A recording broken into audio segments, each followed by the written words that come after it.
watching Eagle News International, Switzerland edition. I'm Maria Blaza Ramos. Here are today's top stories. Outbreak of cholera in Zambia. Catalonia and Spain in turmoil. In lifestyle, Brussels' beautiful town hall. The Chateau de Gruyère in Switzerland. And in sports, FIFA's Best Awards Gala. Roger Federer wins the Basel title. And Lewis Hamilton wins the Mexican Grand Prix. Zambia faces a cholera outbreak. Here's Priscilla Tulu with the report. According to local news, 111 cases of cholera have already been recorded for the month of October. Patients are brought here, to this clinic in the densely populated area of Kanyama. Due to the outbreak, officials canceled a scheduled public rally that was to be held in the area earlier this month. Councillor Joan Peary attributes this uncharacteristically early outbreak of cholera to what he calls the indiscriminate disposal of trash. With the rainy season finally kicking off, officials are warning against the use of private boreholes for water, and some have called for a ban on the sale of street food. According to the Lusaka Times, the Lusaka Water and Sewerage Company plans to curtail the spread of the disease by dispensing free water, not only in Kanyama, but in the townships of Kabanana, Msisi, and Chiwama for the next month, so residents will have access to a clean water supply. Reporting from Lusaka, Zambia, I'm Priscilla Chulu for Eagle News, and I am one with 25. Catalonia is torn in a fight between pro-independence and pro-Spain unity. Details from our Spain Bureau. Spain is in worldwide news, following with a unilateral declaration of independence of Catalonia, proclaimed by the President of the Generalitat. The independence declared by Carles Puigdemont, President of the Generalitat of Catalonia, has been received with ovation in the streets by the citizens who won the independence and by supporting political parties. Independence was declared after a referendum organized by Catalonian officials. This referendum was put to a halt by the Spain government because of its violation of the constitution. They countered the move of Catalonia to go independent. The Council of Ministers of Spain, with the leadership of the President of the government, Mariano Rajoy, unanimously voted to approve Article 155, which allowed the immediate appointment of deputies to lead Catalonia, whose leaders have been removed from power. Rallies from pro-independence and pro-unity supporters have been filling the streets in the past weeks and days. The government of Spain will do everything possible to keep Catalonia as an integral part of the country. The government has support from countries such as the US on its efforts to maintain unity. The struggle in the Catalonian region continues and will be followed intensely by supporters from both sides. Reporting from Madrid, Spain, I am Catherine Ferrer, and I am one with 25. Up next, lifestyle.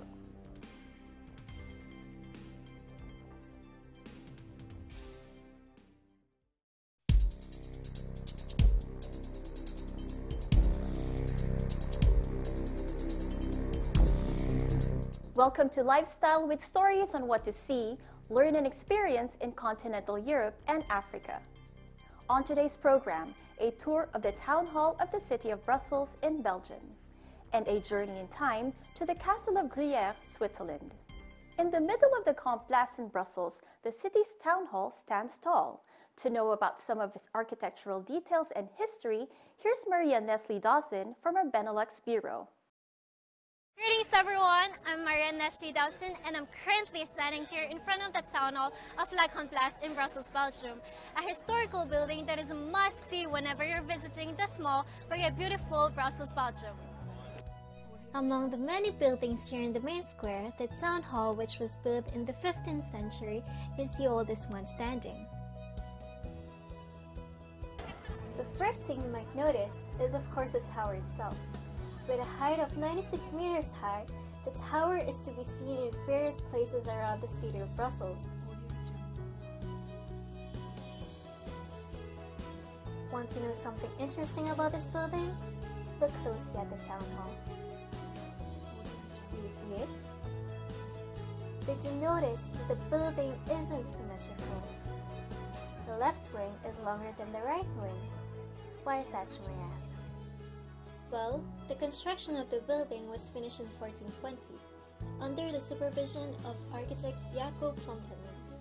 But the city government wanted to have more rooms, which resulted to an expansion of the left wing of the town hall. Not only the left wing, but also the tower, which was shorter back then, was renovated to its present 96 meters height due to a rivalry between the two cities of Brussels and Louvain of who could have the most prestigious town hall. The facade of the building isn't the only interesting part of the building. Let's go check the inner courtyard, shall we?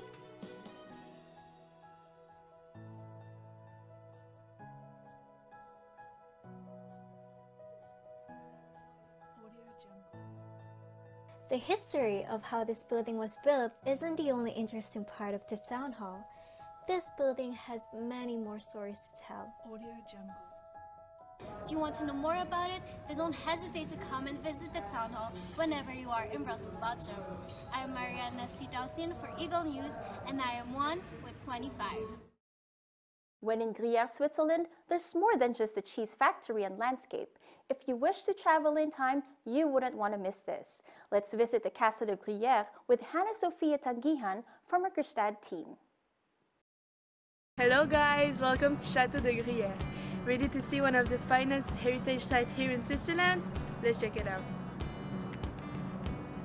Let me take you back to centuries ago. Let's visit an amazing castle, the Château de Gruyère.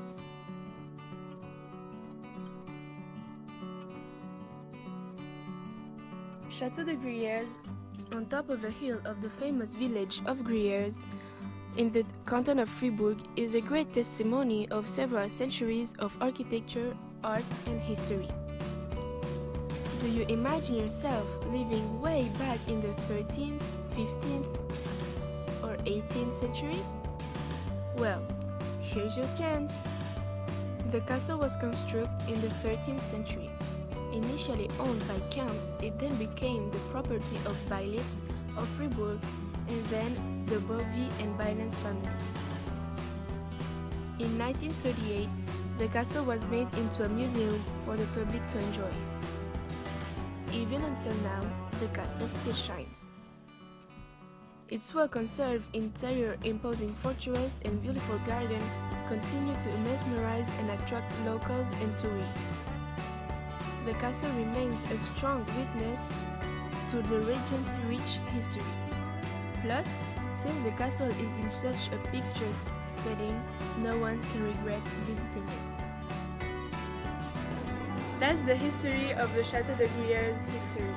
Till next time, I am Hannah-Sophia Tanguihan, EBC correspondent of Gstaad, Switzerland, and I am 1 with 25. Those were today's lifestyle stories from continental Europe and Africa. I'm Christine Benedicto, and I am 1 with 25. Up next, sports.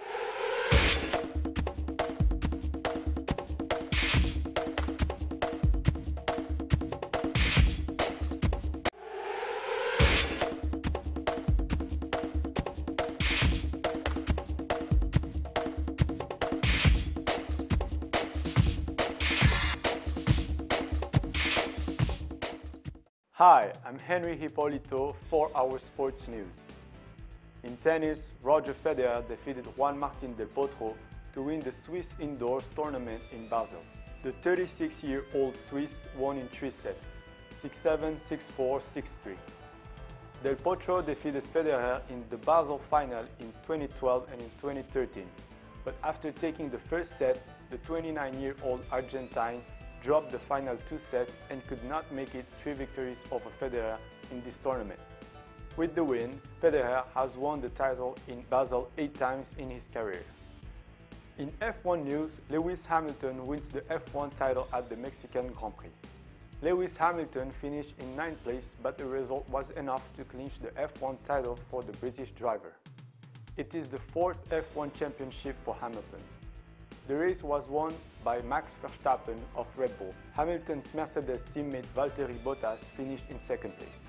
Kimi Raikkonen of Ferrari finished in 3rd place.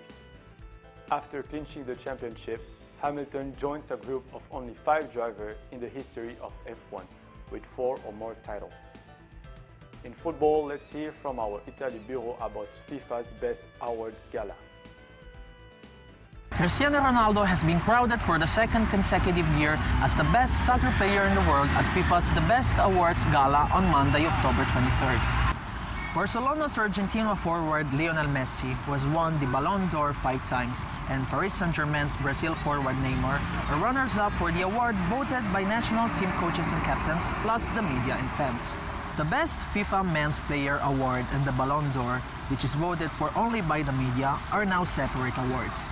Real Madrid's French coach Zinedine Zidane won the Manager of the Year trophy for his part in the club's success. 5 Real players were named in the Best 11 of the year, with Marcelo, Sergio Ramos, Luka Modric, and Toni Kroos joining Ronaldo, while Messi, Neymar, Gianluigi Buffon, Dani Alves, Leonardo Bonucci, and Andres Silva were also selected. Arsenal striker Olivier Giroud won the Puskás Award for the Best Goal of the Year, which was the Frenchman's scorpion kick against Crystal Palace, and Buffon was declared Best Goalkeeper. The Netherlands' Lieke Mertens won Best Female Player of the Year, while the Dutch women national team coach Sarina Wiegman was voted Best Manager after the team's triumph at Euro 2017. Reporting from Rome, Italy, I am Robily Malabanan, EBC Italy Bureau correspondent, and I am 1 with 25. That's it for today's sports news. I'm Henry Hipólito, and I am 1 with 25. That is today's Eagle News International. Join us again next time as we bring news that matters to you.